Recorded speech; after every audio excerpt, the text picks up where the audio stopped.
I found my son, Marcus, dumped in a drainage ditch off the old highway, his clothes torn and his face swollen from the blows. His split lips could barely move when I rushed over, frantic with worry. With the little strength he had left, he managed to whisper a few words that chilled my blood. "It was Skylar. It was Harry, Mama. He said my low-class blood was disgusting." His eyes closed, and for a moment, I truly thought I had lost him forever. That morning had begun like any other in my small, well-kept bungalow. The aroma of freshly brewed coffee mixed with the sound of birds nesting in the old pecan tree out back. I'm 65 years old, and since I lost my husband 10 years ago, my routine had become predictable but peaceful. I get up before dawn, bake sweet potato pie slices and biscuits to sell at the local farmer's market, and look after the hens my late husband left me as his only legacy. The rough texture of the dough between my fingers usually calmed me as I thought about Marcus, my only son. At 30 years old, he had managed to get a job in an office in the downtown financial district, something I never imagined for a man from our side of the tracks. He wore a suit every day, had his own car, and had married Skylar Sterling, a girl from a wealthy established family who seemed to genuinely love him. The phone rang near noon. It was an unfamiliar voice telling me they had found a young man injured on the North County Road. When they mentioned his name, my hand started shaking uncontrollably. I raced over there, my heart pounding in my chest, unable to imagine what awaited me. Seeing my son in that state was like a punch to the soul. Blood had stained his white button-down shirt, the one he loved to wear to Sunday service. His cheeks were bruised and swollen, and he had cuts on his hands as if he had tried to defend himself. But what hurt most was the expression of profound humiliation in his eyes when he finally managed to open them. "It wasn't an accident, Mama," Marcus said, his voice broken, as I helped him sit up. "Harry sent his men. They pulled me out of my car and told me this was a warning." Tears streamed down his bruised cheeks, and I felt something break deep within my own chest. Harry Sterling, Skylar's father, was a mogul who controlled half the business in Clay County. He owned restaurants, a development company, and extensive plots in the commercial district. From the day of the wedding, he'd treated Marcus with contempt, as if he were something dirty that had tarnished the Sterling name. I drove Marcus home in silence, supporting him as he walked with difficulty. I put him to bed in his old room, the same one he slept in as a boy, and cleaned his wounds with warm water and antiseptic. His groans broke my heart, but I knew the deepest wounds weren't the ones I could see. "Mama, we can't do anything against him," Marcus murmured as I put a cold compress on his face. "He has the money, the power, the connections. If we go to the police, he'll say it was a regular mugging. Nobody will believe us." His resignation bothered me more than his injuries. That night, after Marcus finally fell asleep thanks to the painkillers, I sat in the kitchen, remembering the words of my own mother, Doris. She had passed when I was 40, but before she went, she taught me things I never thought I'd have to use. "The wealthy think folks like us don't keep records, that we're too busy surviving to remember secrets," Mama Doris used to say. "But we see everything. We hear everything, and when the moment's right, we use it." I picked up the phone, my hands now steady, and dialed a number I'd had memorized for decades. On the third ring, my older brother's gruff voice answered. "Isaiah," I said without preamble, "do you remember what Mama taught us in secret when we were children? It's time to put that knowledge to work." Isaiah Ike Johnson arrived at my house before sunrise, just as we'd agreed. My older brother was 70, but he still had that penetrating gaze that had calmed me since childhood. He carried a small, worn leather suitcase, the same one that had belonged to our father. As he sat at my wooden kitchen table, the creak of the chair reminded me of all the times we'd planned mischief as kids. "Tell me everything," he said, pouring coffee into Mama Doris's old tin mugs. I recounted every detail of what had happened, from the moment I found Marcus to his words about Harry Sterling. Ike listened in silence, with the patience only men who have lived long and learned to guard their emotions possess. Marcus woke up around 7, limping to the kitchen with his face still bruised. Seeing his uncle, his eyes filled with tears that he tried to hide.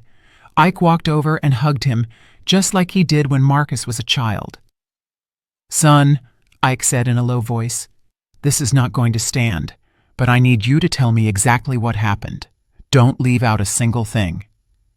Marcus slowly sat down, touching his ribs carefully. "It all started a month ago. Skylar and I were planning to move into our own place. We'd saved $1,000 and found a perfect little spot on the outskirts of town." "And what exactly did he tell you?" Ike asked, pulling a small notepad from his shirt pocket, a habit he'd had since he was young. He always wrote down everything important. "He told me a man of my social class should never aspire to so much, that Skylar deserved better than the mediocre life I could offer her." Marcus paused, breathing hard. "Then he offered me $50,000 to walk away from his daughter and disappear from the state forever." I felt the blood rush to my head. Harry had treated my son as if he were merchandise that could be bought off. "And what did you tell him?" I asked, although I already knew the answer from the expression of wounded pride on his face. "I told him I didn't need his dirty money, that I loved Skylar and she loved me, regardless of what we had in the bank." Marcus wiped his nose with the back of his hand. "Yesterday afternoon, 2 men waited for me outside of work. They said they had a message from Mr. Sterling and forced me into a black SUV. The description that followed made my stomach turn.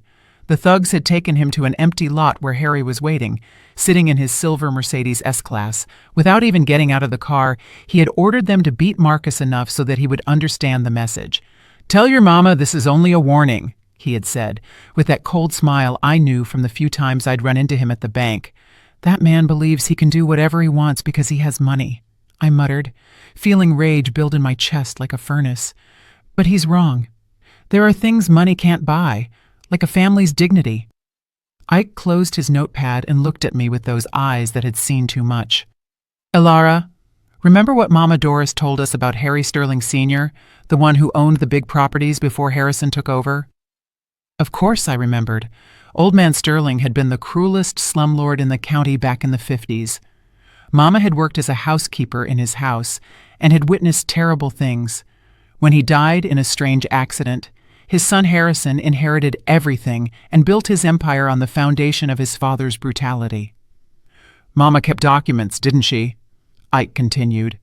"Things she saw, names of people who disappeared, accounts that didn't add up.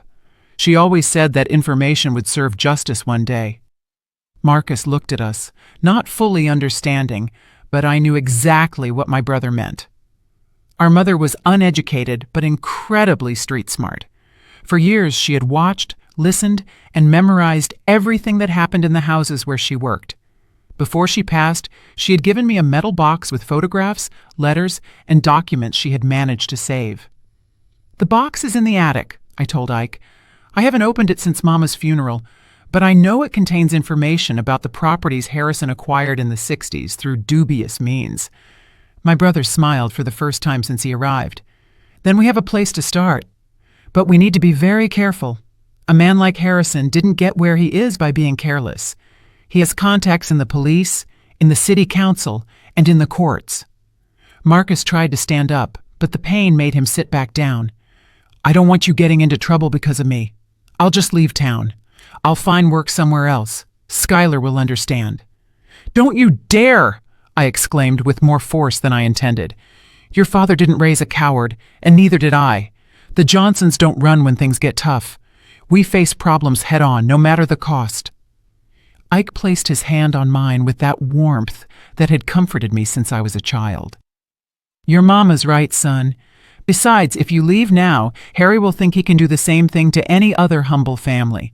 We can't let that man keep thinking we're his playthings."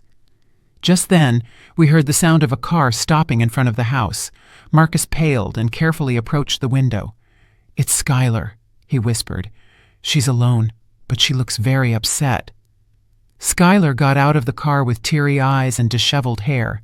She wore a coral-colored dress that usually made her look radiant, but right now, she seemed drained, as if the color had run from her face. Her hands trembled as she approached the door, and I could tell she had been crying for hours. "Marcus, please open up," she begged, tapping gently.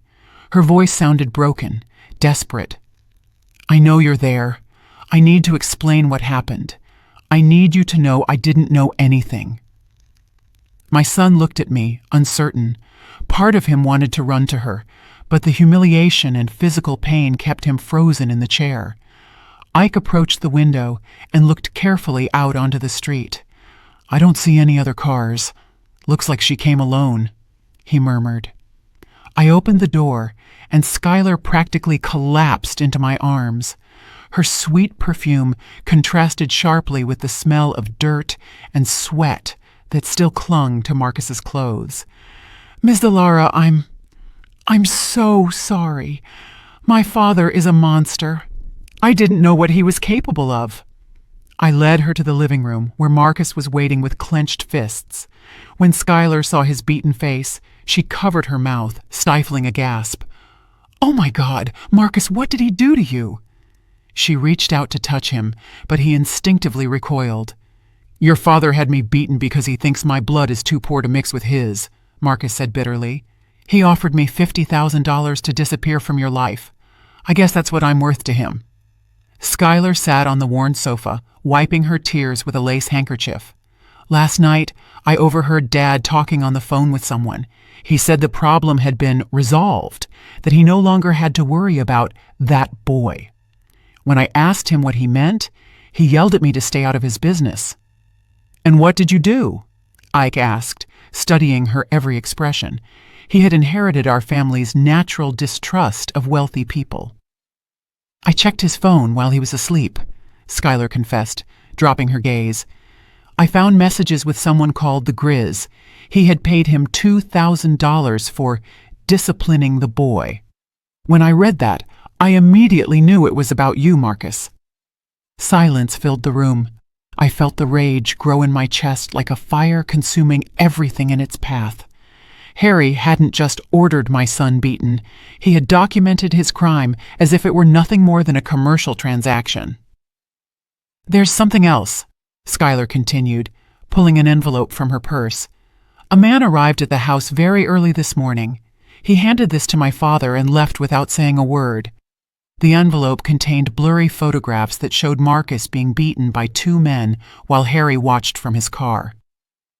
"It's blackmail," Ike murmured, examining the images. "Someone else was out there last night, someone who photographed everything and now wants to profit from the situation." Marcus took one of the photographs with trembling hands. Seeing the graphic evidence of his humiliation seemed to awaken something in him. "We can't let this go on," he said, his voice firmer. "If we back down now, Skylar's father will think he can do whatever he wants to anyone he considers beneath him." Skylar moved closer to him.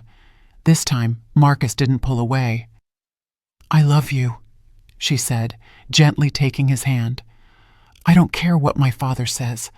I don't care about his money or his social standing. I want to be with you no matter what." "Your father will never allow it," I replied, feeling a mix of tenderness and worry for the girl's naivety. Men like Harry Sterling don't accept defeat. If he can't separate you from Marcus with money, he'll find another way. "Then we have to be smarter than him," Skylar declared, with a determination I hadn't seen before. "I know his businesses. I know where he keeps his important documents. I know his routines and his contacts. If you're going to confront him, you'll need all the information you can get." Ike looked at her with new attention. "Would you be willing to help us, knowing that it could mean betraying your own family?" "My real family is right here," Skylar answered, squeezing Marcus's hand. "My father stopped being my family when he decided that love could be bought with money." I stood up and walked to the window, observing the empty street. The sun was beginning to warm the asphalt, and street vendors were starting to pass with their carts. It was a normal morning in a town where people worked honestly for a living, but I knew nothing would ever be the same after this. "All right," I finally said, turning back to face them. "But if we're going to do this, we're going to do it right. We won't stoop to his level using violence. We'll use his own arrogance against him." Ike nodded, understanding my plan immediately. "Mama always said that powerful people make mistakes when they feel too secure. They get careless, They talk too much. They trust people they shouldn't. Exactly, I continued. Harry thinks we're ignorant, that we don't know how to defend ourselves. That's going to be his downfall. Skylar, I need you to tell me everything you know about your father's business. Every detail, every name, every suspicious transaction you've ever overheard. Skylar straightened up, drying the last of her tears. My father has a private office at the house where he keeps documents he never takes to work. It's always locked, but I know where he hides the spare key. He also holds secret meetings on Thursday nights with men who arrive in cars without license plates. What kind of men? Marcus asked, his voice taking on a more decisive tone. Tough guys with scars who speak in low voices and constantly look over their shoulders. Dad meets them in the basement and always pays them in cash. Skylar paused, recalling something important. Once I overheard them mentioning something about land they had cleared for new developments. Ike and I exchanged a meaningful glance. That sounded exactly like the stories Mama Doris used to tell us about Harrison's father, when he used to coerce landowners into selling their property for far less than it was worth. Skylar, I said with a serious tone, would you be willing to get us access to that office? I wouldn't ask this if it weren't absolutely necessary, but we need solid proof of what your father is doing. The young woman didn't hesitate for a second. I will do whatever it takes to protect Marcus and to stop my father. It's time someone put a leash on him. 2 days later, Skylar returned to my house with a tense but determined expression. She wore a peach-colored blouse and dark pants, dressed as if for a business meeting. In her hands, she held a manila folder that seemed to weigh more than it should. Marcus had recovered enough to walk without a limp, though the bruises on his face still told the story of Harry's cruelty. I got the documents, she announced, setting the folder on the kitchen table. Dad left for one of his meetings last night and didn't return until very late. I had 3 hours to photograph everything I found in his private office. Ike immediately approached, adjusting the reading glasses he'd pulled from his shirt. He had worked as an accountant for a trucking company for 40 years and knew how to spot financial irregularities better than anyone. What kind of documents were you able to get? He asked as he opened the folder. Contracts for land purchases, cash payment receipts, photographs of properties before and after they were acquired. Skylar sat next to Marcus, who took her hand for support. I also found a list of names with dollar amounts next to them. Some names are crossed out in red ink. The contents of the folder chilled my blood. There were photographs of poor families being evicted from their homes, contracts signed under evident duress, and most disturbingly, a list of people who had disappeared after refusing to sell their property. I recognized some names: Mr. Jerome Vance, who had a small farm near the river, and the Morales family, who raised goats in the hills. They had all mysteriously vanished in the last 5 years. This man is worse than I imagined, I murmured, examining a receipt for $25,000 paid to someone identified only as the fixer. He doesn't just steal land, he eliminates anyone who stands in his way. Marcus went pale as he looked at the photographs. Skylar, if your father discovers you took these pictures, he'll do the same thing to you he did to these families. His voice trembled, not with fear for his own safety, but for the woman he loved. I've already thought about it, Skylar replied with a surprising firmness. That's why I also brought this. She pulled a small envelope containing a golden key from her purse. This is the spare key to his safe deposit box at the bank. That's where he keeps the cash he uses for these special jobs. Ike gave a low whistle. If we can prove he has $200,000 in unjustified cash, we can connect him to all these crimes. He stopped, looking at Skylar with concern. But getting that information is going to be very dangerous. Banks have security systems, cameras, guards. My father took me there several times when I was little, Skylar explained. I know the manager, Mr. Lewis. He's been a family friend for 20 years. I could convince him that I need to review some old inheritance documents that Dad left in my custody. It's too risky, I objected, feeling a mother's instinct to protect her daughter. If Harry finds out what you're doing, he won't hesitate to hurt you. Men like him have no limits when they feel threatened." Just then the phone rang, interrupting our conversation. It was a jarring sound that made all of us jump. Marcus went to answer, but after the second ring, the call was cut short. It immediately rang again, following the same pattern. 2 rings, then silence. "Someone is watching us," Ike murmured, cautiously approaching the window. "It's a signal. Someone wants to get our attention without risking being overheard." His experience in the army during his youth had taught him to recognize this type of communication. The phone rang a third time, but this time Marcus answered immediately. "Hello?" he said, his voice tense. On the other end, a gruff, clearly distorted voice spoke. "If you want justice for the boy, come to the old city cemetery at 10 o'clock tonight. Come alone. I have information you'll want." The call ended, leaving us in a tense silence. Skylar clung to Marcus's arm, her knuckles white from the pressure. "Do you think it's a trap set by my father?" she asked, her voice barely audible. "It's possible," I admitted, "but it could also be someone with valuable information who can't risk being seen with us in broad daylight." I remembered Mama Doris's words about the people in town. There is always someone who sees everything, but can't speak. Those people keep secrets until the moment comes to use them. Ike returned from the window, his expression worried. "There's a black SUV parked at the end of the street. It's been there since Skylar arrived. It can't be a coincidence." "It's my father's men," Skylar confirmed, growing pale. "I recognize them. He always sends surveillance when he suspects something." She stood abruptly, heading for the door. "I have to go. If they see me here too long, they'll report it to Dad." "Wait." I stopped her, taking her arm gently. "If you go to the bank tomorrow, do it early, before your father wakes up, and keep your cell phone on. If anything goes wrong, call the number I'm about to give you immediately." I wrote down the number of my cousin, Aunt Clara, a registered nurse who worked at the hospital. She was one of the few people in town who wasn't afraid of Harry Sterling, and who had contacts elsewhere if we needed urgent medical or legal help. "Skylar," I said, looking her directly in the eyes, "I need you to understand that once we do this, there's no turning back. Your father will discover that you were the one who provided this information. Are you completely sure you want to go through with this?" The young woman looked at Marcus, whose eyes were filled with admiration and worry. Then she looked at me, and I saw the same determination in her eyes that I had seen in my own reflection during the most difficult times of my life. "Ms. Alara, my father destroyed my childhood with his cruelty and my youth with his obsessive control. I won't let him destroy my future with Marcus."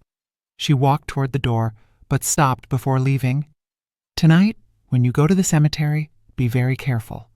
My father has contacts all over the city. If someone recognizes or follows you, it could be a deadly trap." After Skylar left, the 3 of us remained in silence, each lost in our own thoughts. The weight of what we were about to face was becoming terribly real. It wasn't just the story of a mother protecting her son.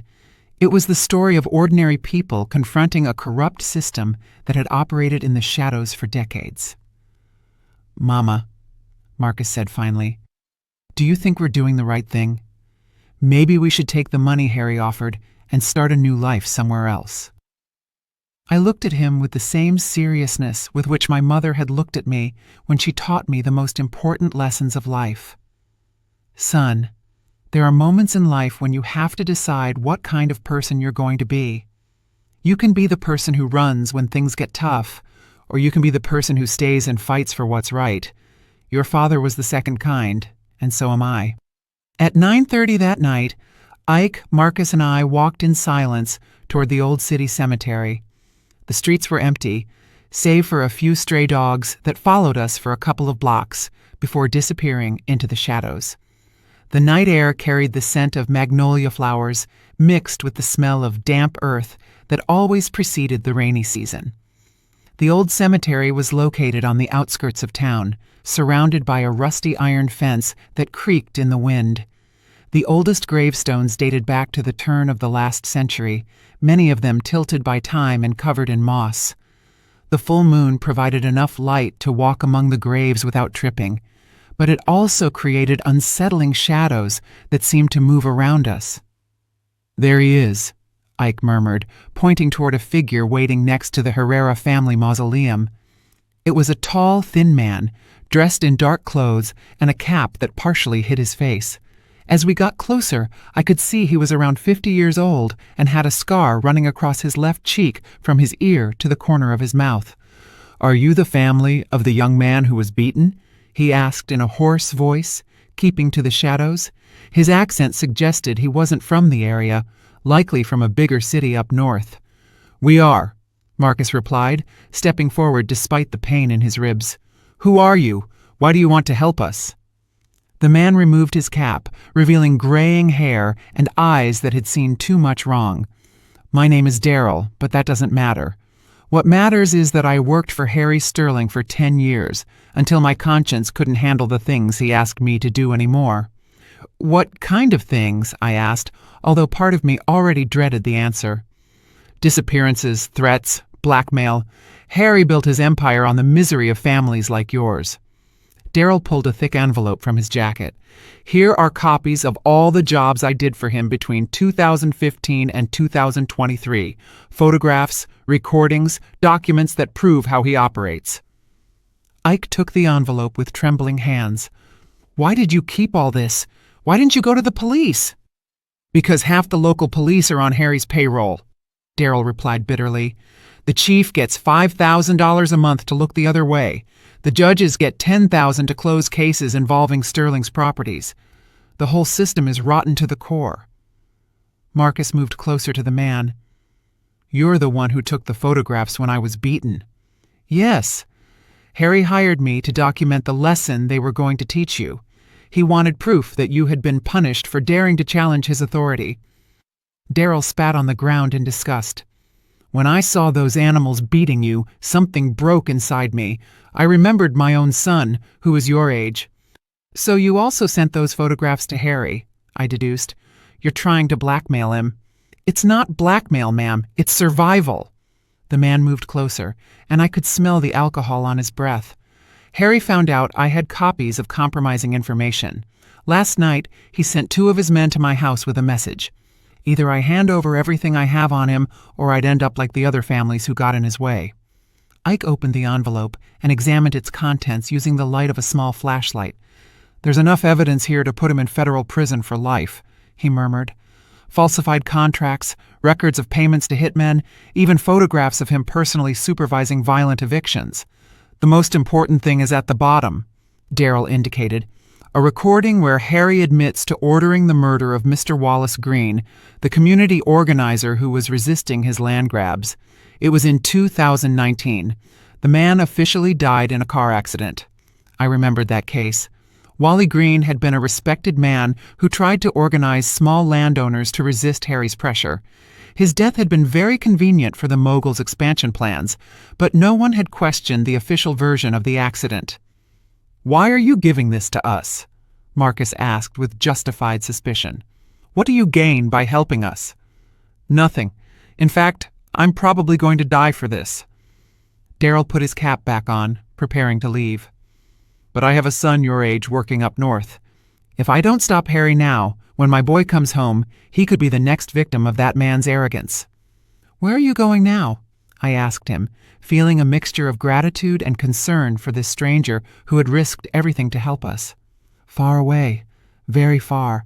I have contacts in other states who can get me new papers." He walked toward the cemetery exit, but stopped and turned back to us. "You have to be very careful. Harry already knows someone has information against him. He'll be paranoid, dangerous. Don't trust anyone in town because he has eyes and ears everywhere." "What about Skylar?" Marcus asked anxiously. "Is she in danger?" "More than you imagine. Last night I overheard Harry talking on the phone with someone about sending his daughter to a boarding school in Switzerland. He wants her out of town until all this blows over." Daryl paused. "But I also heard something more concerning. He mentioned that maybe it was time to permanently clean up the problem of his son-in-law's family. my hands involuntarily clenched into fists. He's threatening us too. Not just threatening, ma'am, planning. He has a meeting scheduled for tomorrow night with the fixer, the same man who handled Wally Green and the other disappeared families. Daryl's voice sounded tense for the first time. If you're going to do something with this information, you have to act fast. After tomorrow, it might be too late. The man disappeared into the cemetery shadows, leaving us alone with an envelope full of evidence that could destroy Harry Sterling, but which could also cost us our lives if we didn't use it correctly. We walked back home in silence, each processing the implications of what we had heard. Marcus was slightly limping ahead, but with a determined step. Ike walked beside me, guarding the envelope as if it were the most valuable object in the world, which it probably was at that moment. "Mama," Marcus said when we reached the front door, "I think we should go straight to the city tomorrow morning. Hand all this evidence over to the U.S. Attorney's office, where Harry doesn't have contacts." "It won't be that easy," Ike replied. "That man's contacts reach further than you imagine. We need a smarter plan, something he won't expect us to do." We entered the house and sat around the kitchen table, the envelope between us like a ticking bomb. I knew the next few hours would be crucial, not just for getting justice for what had been done to Marcus, but for protecting all the families Harry had hurt and preventing him from hurting others. "I have an idea," I said finally, remembering something Mama Doris had taught me about fighting battles that seemed impossible to win. "But it's going to require us to trust Skylar completely, and for her to trust us completely." At sunrise, Skylar arrived at my house with red eyes and trembling hands. She wore an ivory blouse and dark jeans, but her clothes were wrinkled as if she had slept in them. In her bag, she carried a small voice recorder and several documents she had managed to take from the bank without raising suspicion. "I got it," she announced, dropping the documents on the table with hands that wouldn't stop shaking. "Mr. Lewis let me check Dad's safe deposit box. There was over $200,000 in cash, divided into stacks with labels that correspond exactly to the names on the list we found yesterday." Marcus approached to examine the papers, his face still showing the bruises from the beating. "Skylar, your father suspects something. He noticed you'd been in his office. He confronted me last night," she replied, her voice broken. "He asked me directly if I had been snooping around his business. I lied. I told him I was just looking for Mom's documents that he had put away after she passed." She paused to dry her tears. "But I don't think he completely believed me. This morning I found 2 of his men searching my room." Ike looked up from the documents he was examining. "Did they find anything compromising?" "No, because I had hidden everything in my aunt's attic." Skylar sat next to Marcus, who immediately put his arm around her shoulders. "But Dad told me he had made a decision. I'm scheduled to fly to a boarding school in Switzerland this afternoon. He says I need to get away from town until certain problems are resolved." I felt the time running out. If Harry sent Skylar out of the country, we would lose our most valuable source of information, and the only person who could testify directly about her father's criminal activities. "You cannot get on that plane," I told her firmly. "Once you're in Europe, your father will have the time and freedom to eliminate all the evidence and get rid of any witness who could incriminate him, including us." "What can I do?" Skylar asked desperately. "If I refuse to travel, he'll definitely suspect I'm working with you. And if he suspects that, then we have to act today," I declared, feeling my resolve harden. "Ike, did you review all the information Daryl gave us last night?" My brother nodded, placing a small recorder and several chronologically organized documents on the table. "Here's Harry's confession admitting he ordered the murder of Wally Green. We also have photographs of him supervising violent evictions, copies of falsified contracts, and receipts of payments to hitmen totaling over $500,000 in the last 5 years." Marcus picked up one of the receipts, examining it carefully. "This is the receipt for the payment to the Grizz for beating me, $2,000 for what he called a disciplinary correction service." His voice was controlled, but I could see the contained rage in his eyes. "And this is the most important thing," Ike continued, showing an official document, a copy of Harry Sterling Sr.'s original will, which specified that all properties should be donated to charitable organizations after his death. Harrison falsified a second will to inherit everything. Schuyler leaned in to examine the document. I recognize that handwriting. It's my grandfather's script, but it's definitely not his real signature. Dad used to practice imitating it when I was little. I thought it was just a game, but now I understand he was preparing to forge legal documents. The phone rang, interrupting our conversation. It was the same pattern as the night before, 2 rings and silence. This time, however, when Marcus answered, it was Daryl's voice, but it sounded much more urgent than before. You have to move right now, he said without preamble. Harry sped up his plans. The meeting with the fixer was moved up to 3 o'clock this afternoon. They're going to eliminate the whole family and make it look like a car accident on the mountain highway. How do you know that? Marcus asked, paling. Because the fixer is my younger brother, Trey, Daryl confessed, his voice broken. He called me this morning to warn me to get out of town immediately. Harry offered him $50,000 to eliminate the Johnson family problem without raising suspicion. Silence filled the room. We knew Harry would eventually resort to violence, but hearing that he had already put a price on our heads made everything terrifyingly real. Daryl, I said, taking the phone, will your brother accept the job? I told him yes to buy time, but he's actually willing to testify against Harry if you can guarantee protection for him and his family. He has recordings of other conversations where Harry plans more murders. Where can we meet him? At St. Michael's Church in 1 hour.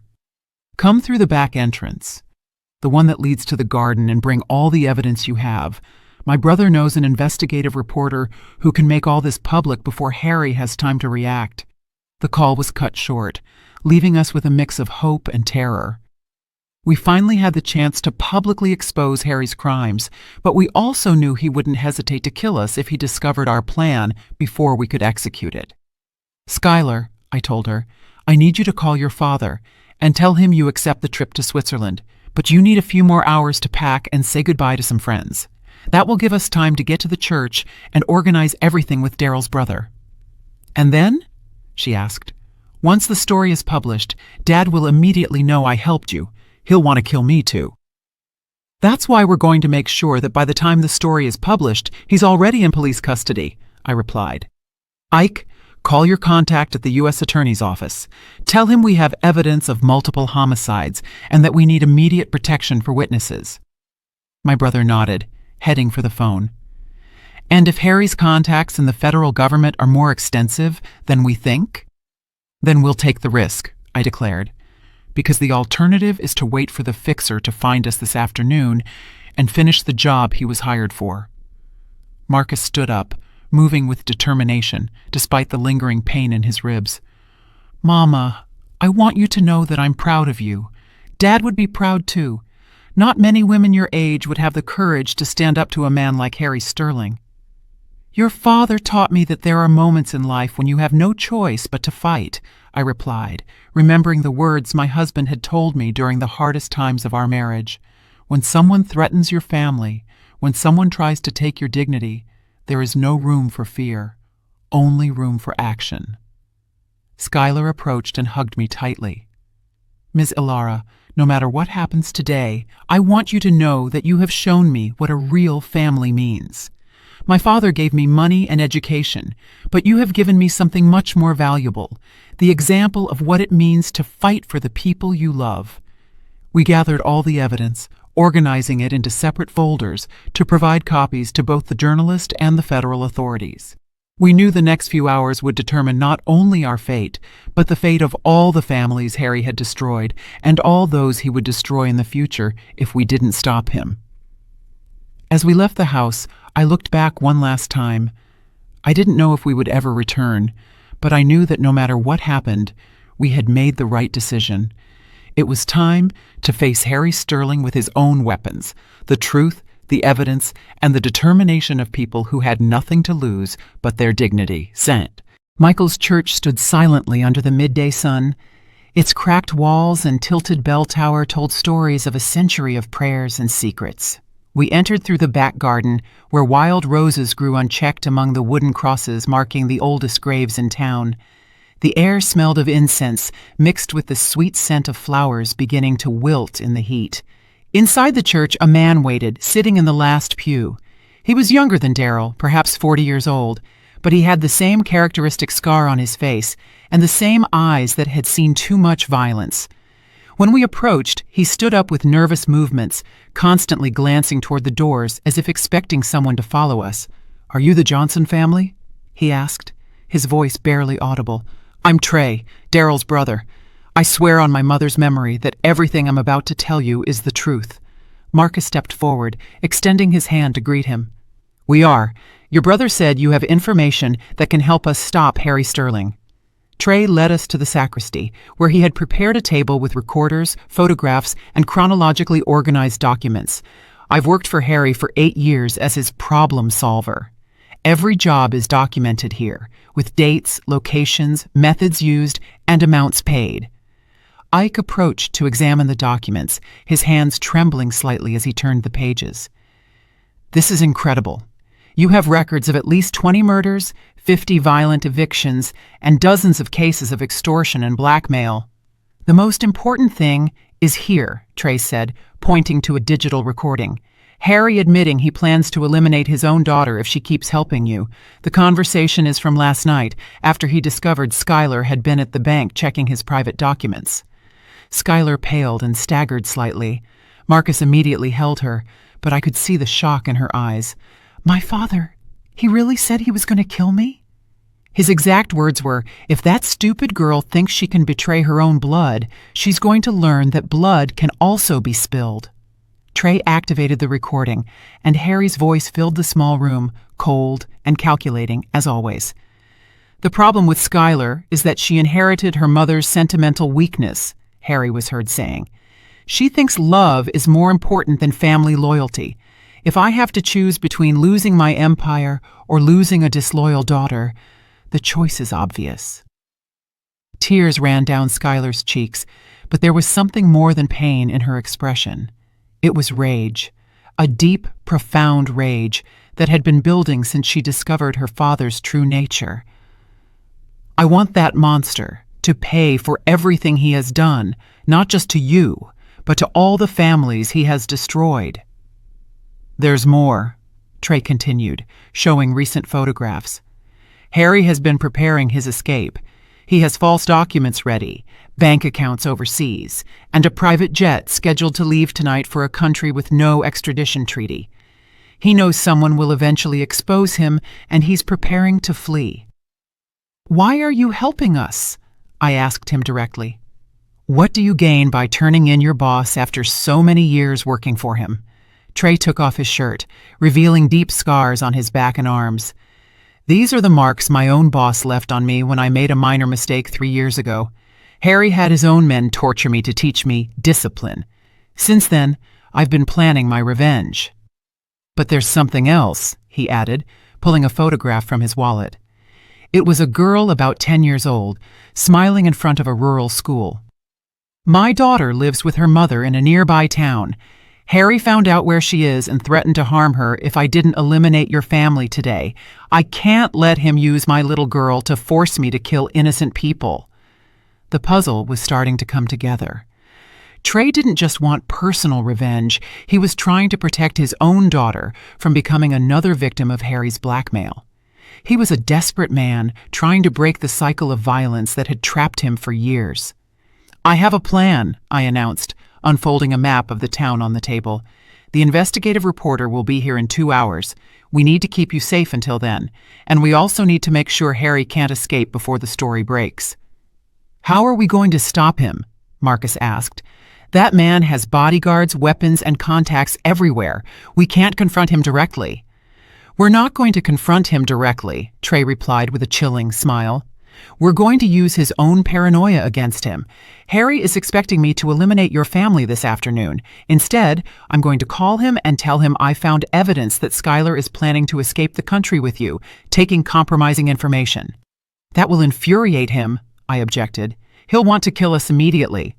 "Exactly, but it will also force him to move personally. Harry never delegates matters he considers truly important. He'll come here with few men, trusting that I've already eliminated the main threat. Trey pointed to various spots on the map. This is where we'll set the trap. Skylar approached the map, studying the strategy with surprising focus. I know my father's habits. He always takes his personal cell phone when he goes to supervise important jobs. We could record the entire conversation when he arrives here. It's risky, Ike murmured. If something goes wrong, if Harry suspects the trap, he'll kill all of us without hesitation. The alternative is to wait for him to take control of the situation, I countered. At least this way we have a chance to surprise him instead of being his passive victims. Trey checked his watch, showing increasing nervousness. The reporter should be arriving in an hour. I'll call Harry in 15 minutes to set the bait. You all need to be hidden, but in a position to record everything he says when he gets here. And after that? Skylar asked. After we have all the evidence recorded? Then we'll deliver everything to the federal authorities and the media simultaneously, I replied. We'll make so much public noise that not even your father's corrupt contacts will be able to protect him. Marcus took my hand, squeezing it tightly. Mama, I want you to know that no matter what happens today, I'm proud to be your son. You taught me that some battles are worth fighting, even when the odds are stacked against you. And you taught me that it's worth risking everything for the people we love, I replied, looking at Skylar with the affection that had grown for her during these difficult days. Now let's show Harry Sterling that he severely underestimated this family. Trey walked toward the sacristy phone, preparing to make the call that would set our final plan in motion. We all knew the next few hours would determine whether we would get justice or whether we would become the last victims of Harry Sterling's criminal empire. It's time, Trey murmured, dialing the number. The phone rang twice before Harry's familiar, arrogant voice answered on the other end. Boss, we have a serious problem, Trey said into the phone, modulating his voice to sound urgent but controlled. The girl Skylar isn't at her house. Her neighbors told me they saw her leaving early this morning with bags and documents. I think she's planning to run away with the Johnson family. From our hiding spot behind the main altar, we could hear Harry's heavy breathing through the speaker Trey had discreetly activated. Are you sure about that? The voice asked with that familiar coldness. My daughter doesn't have the guts to betray me like that. Boss, I found this in her room, Trey continued, holding up a fabricated photograph he had prepared. It's a picture of her with the Johnson boy at the bus station. Looks like they're planning to leave together this afternoon, probably heading to the city where they have press contacts. The silence on the other end of the phone lasted several eternal seconds. When Harry spoke again, his voice was trembling with contained rage. That stupid girl has no idea what she's doing. Did you eliminate the Johnson family yet like I ordered? I'm in position, boss, but I thought I should inform you about Skylar before I proceed. What do you want me to do with her when she shows up? Bring her to me alive. I want to speak to my daughter personally before I decide her fate. Harry's voice now sounded like the growl of a wounded animal. And make damn sure the Johnsons can't tell anyone what they think they know. Understood? Understood, boss. Are you coming personally to supervise? I'll be there in 30 minutes. This time, I want to make sure everything is done right. The call ended with a dry click that echoed in the silence of the church. Skylar was trembling violently, leaning against Marcus, who held her tightly. Did you hear that? She murmured, her voice broken. My own father just ordered my death over the phone. How can anyone be such a monster? Because for men like your father, power is more important than blood, I replied, moving closer to hug her too. But now we have definitive proof of his criminal nature. That conversation will destroy any public image he has tried to maintain. Ike checked the recording equipment, making sure everything had been captured perfectly. We have 30 minutes to set the trap. Trey is confident he can keep Harry fooled when he arrives. I've been acting for that man for 8 years, Trey replied bitterly. I know exactly what he expects to hear and how to behave to keep him confident. The important thing is for you to stay hidden until we have enough recorded evidence to completely sink him. The plan was simple but risky. When Harry arrived, Trey would report that he had captured the Johnson family and had them tied up in the sacristy, waiting for orders. This would force Harry to enter the church and speak openly about his crimes, confident that his victims couldn't escape to tell the tale. "What if he brings more men than we expect?" Marcus asked, instinctively touching the ribs that still hurt from the previous beating. "Harry is arrogant," Trey explained. "He believes I am completely loyal and that I've eliminated the main threat. He'll probably come alone or with one bodyguard at most. In his mind, he's already won this battle." We positioned ourselves carefully behind the main altar, where a thick curtain concealed us but allowed us to hear everything clearly. Skylar had set her phone to record as a backup, and Ike had the video camera ready that we had brought to document the entire encounter. The minutes passed slowly, each second marked by the ticking of the old tower clock that had kept the town's time for almost a century. The silence of the church was interrupted only by our nervous breathing and the distant sound of birds in the garden outside. Finally, we heard the roar of a powerful engine approaching. Trey discreetly peered through the window and signaled to us. It was Harry's silver Mercedes S-Class, exactly as predicted. "He came alone," Trey whispered. "His arrogance is going to be his downfall." Harry entered the church with firm steps, his impeccable linen suit contrasting with the humility of the sacred place. He wore sunglasses despite being indoors, and his Italian leather shoes echoed against the cracked tiles of the colonial floor. "Where are they?" he asked directly, without bothering with greetings. His voice filled the space with that authority he was accustomed to wielding over everything and everyone around him. "In the sacristy, boss, all three tied up and ready for whatever you order." Trey played his part perfectly, showing the deference Harry expected from all his employees. "And my daughter, did that traitor show up yet?" "Not yet, but I have the bus station covered. When she arrives, we'll be waiting." Harry headed toward the sacristy with determined steps, but stopped halfway down the aisle. "Trey, I want you to understand something. What we're going to do today is going to send a very clear message to the entire county. Nobody, absolutely nobody, defies Harry Sterling and lives to tell about it. Understood?" "Understood, boss." "You want it to look like an accident, like the other times?" "No. This time, I want them to know exactly what happened and why." Harry's voice filled with a blood-chilling cruelty. "I want that when the bodies are found. Everyone understands that trying to humiliate me has fatal consequences." Skylar covered her mouth to stifle a sob, but Marcus calmed her with gentle strokes of her hair. Ike continued recording everything, documenting every word that came out of Harry's mouth as irrefutable evidence of his murderous intentions. "Furthermore," Harry continued, moving closer to the sacristy, "when Skylar shows up, I want you to bring her straight here. She's going to see exactly what happens to people who betray their own family. After that, she's taking the first flight to Europe and staying there until she learns to be an obedient daughter. And if she refuses to cooperate..." Harry stopped right in front of the sacristy door, so close we could smell his expensive cologne mixed with the cigar scent that always accompanied him. "Then Skylar is going to accompany the Johnsons on their final trip. I can't allow any member of my family to stain the Sterling name." Just then, we heard the sound of several cars arriving at the same time. Harry tensed immediately, looking toward the main door of the church with an expression that mixed surprise and suspicion. "Were you expecting company?" Trey asked him, his voice suddenly dangerous. "No, boss. I don't know who that could be." The church doors opened forcefully, and 3 men in dark suits entered, followed by a woman with a professional voice recorder and a television camera. It was the investigative reporter from the city, accompanied by a team from the U.S. Attorney's Office. "Mr. Harrison Sterling," one of the agents said in an official voice, "you are under arrest for multiple counts of homicide, extortion, and conspiracy. Everything you say can and will be used against you." Harry's expression changed from arrogance to complete shock in a matter of seconds. His eyes moved frantically between Trey, the agents, and the sacristy door where he believed we were hidden. "This is a mistake," he declared, his voice trembling for the first time since we had known him.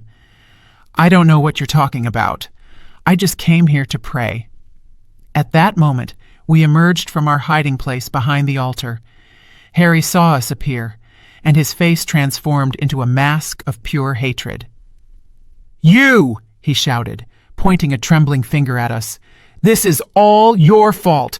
A low-class family trying to destroy a successful man." "No, Mr. Sterling," I replied calmly, approaching him without fear for the first time since this whole nightmare began. "This is all your fault for thinking you were superior to other people, for thinking that money gave you the right to destroy innocent lives." The federal agents handcuffed Harry while he shouted accusations and threats that no longer held any power over us. The investigative reporter recorded every word, documenting the final collapse of a man who had built his empire on fear and violence. His impeccable suit looked ridiculous now, the metal cuffs contrasting with his image as a respectable businessman. "This is not going to stand," he bellowed as the agents escorted him toward the exit. "I have contacts who are going to make all of you pay for this.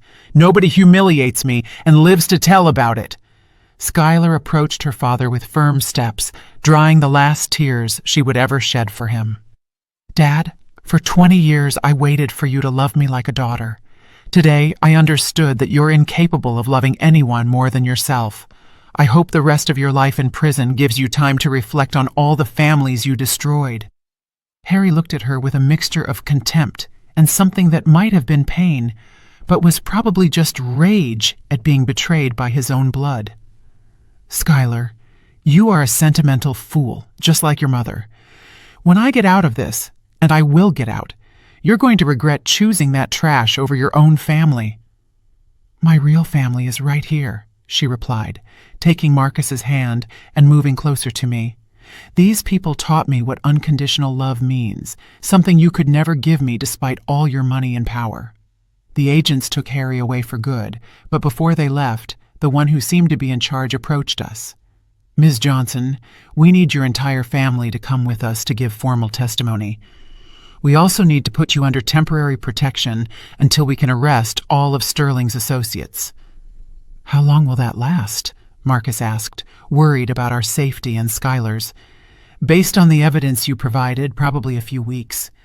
Sterling had an extensive network of corrupt contacts, but with all the documentation you gathered, we can clean up the entire local system." The agent handed us cards with contact numbers. "By the way, I want to congratulate you. Not many families would have the courage to stand up to someone like Harry Sterling."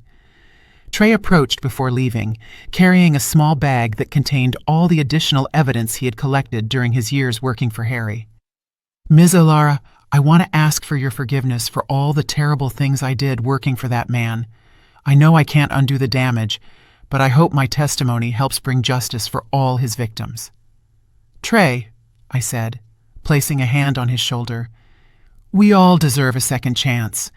The important thing is that you made the right decision in the end. That says a lot about the man you really are." Ike hugged his younger brother for the first time in years. "Brother, Mama Doris always said the truth has its own time to come to light. Today, her words came true." We left the church under the afternoon sun, breathing free air for the first time in weeks.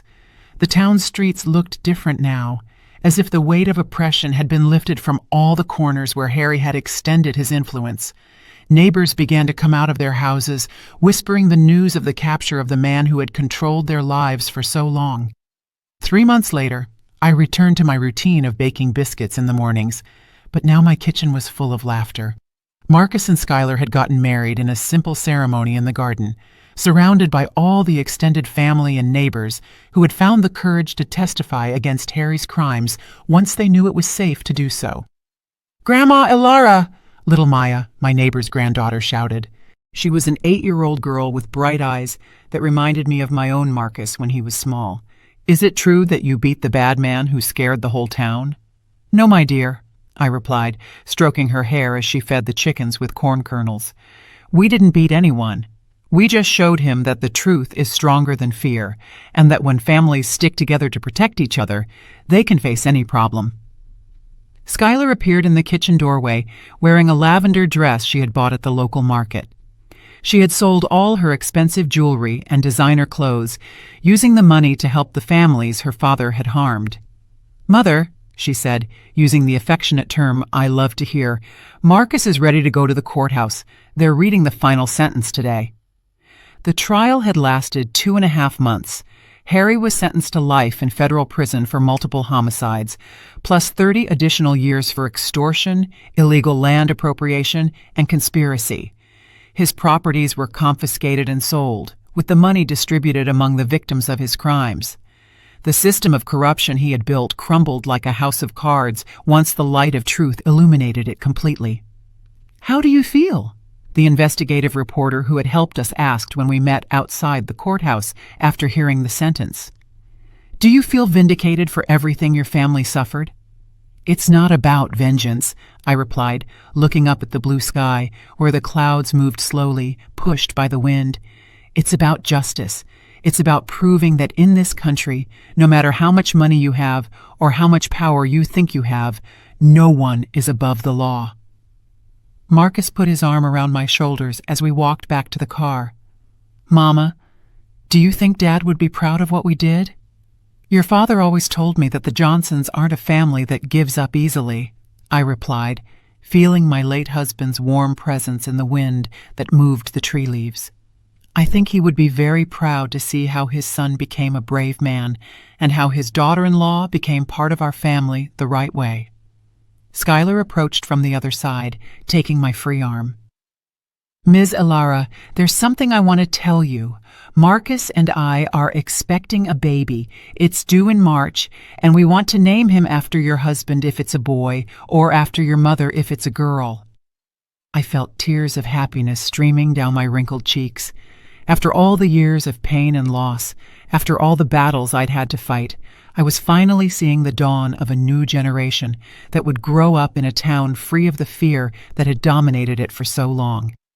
"You're going to be wonderful parents," I told them, already imagining that baby running in my garden, feeding the hens, listening to the family stories I would tell him or her so they would never forget where they came from and why it was important to always defend the truth. That night, sitting in my rocking chair on the front porch, I watched the stars shining clearer than ever in the town sky. Ike had stayed for dinner, and his laughter mixed with Marcus and Skylar's from the kitchen, where they were doing the dishes and planning the future. The phone rang once, but this time it wasn't a threat or a warning.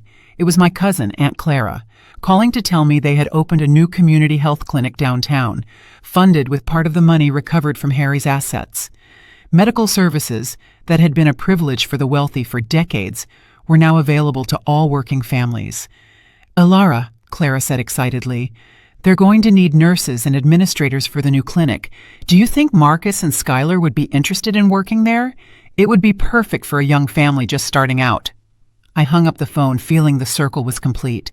Justice had not only punished the guilty, but it had opened new opportunities for honest families to thrive in an environment free of corruption and fear. As I prepared for bed, I remembered the words my mother had told me decades ago. "Ilara, there are moments in life when you have to choose between being a victim or being a fighter.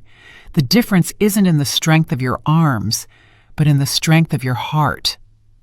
That night, I slept soundly for the first time in months, knowing that we had chosen to be fighters and that our children and grandchildren would grow up in a world a little more just thanks to the decisions we had made when all seemed lost. Did you like the story, and which city are you listening from? Let's meet in the comments. If you liked the story, you can support me by sending a super thanks so I can keep bringing more stories like this. Thank you so much for your sweet support. I'm looking forward to your comments on the story. On the screen, you can see 2 new life stories that I highly recommend. There's so much more on my channel. Don't forget to subscribe. See you in the next life story. With love and respect.